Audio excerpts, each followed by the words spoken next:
என்னோட பேர் நாகேஸ்வரி மேம். எனக்கு வந்து irregular பீரியட் இருந்துச்சுன்னா 5 இயர்ஸ் ஆயிடுச்சு மேரேஜ் ஆகி.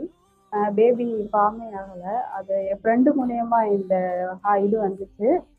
பவ்யா மேமுக்கு கால் பண்ணிட்டு அதுக்கப்புறம் அவங்க பிளட் டெஸ்ட் எடுக்க சொன்னாங்க. எடுத்ததுக்கப்புறம் அடுத்து வந்து எனக்கு வந்து டேப்லெட் போட்டாதான் பீரியட்ஸே ஆகும். அப்புறம் மேம் வந்து கன்சல்ட் பண்ணக்கப்புறம் நான் வந்து என்னது டயட் ஸ்டார்ட் பண்ணேன். டயட் ஸ்டார்ட் பண்ணி ஒரு 15 டேஸ்லேயே வந்து எனக்கு டேப்லெட் போடாமே பீரியட் ரெகுலர் ஆயிடுச்சு. அதுக்கப்புறம் நார்மல் பீரியட் ஆயிடுச்சு எனக்கு. 4 மந்த்ஸ் நான் வந்து டயட் ஸ்டார்ட் பண்ணேன் மேம். அந்த 4 மந்த் முடியறதுலையுமே நான் வந்து ப்ரெக்னென்ட் ஆயிட்டேன் மேம்.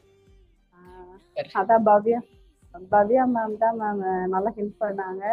நல்லா சப்போர்ட் பண்ணாங்க. நல்லா இது மேம். 4 மந்த்ஸ் ஆகுது மேம். ஆஃப் ஸ்ட்ரகிள் நீங்க என்ஜாய் பண்ணணும்.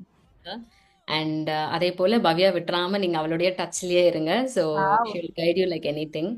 So thank you Nageswari ma'am. ஒரு ஒரு நிறைய பேருக்கு உங்களோட ஸ்டோரி வந்து இன்ஸ்பிரேஷனாக இருக்கட்டும். ஏன்னா இதுக்கு தான் பீப்புள் வந்துட்டு ஸ்ட்ரகிள் ஆகுறாங்க.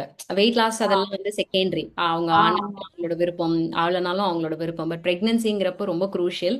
So thank you for your time Nageswari ma'am.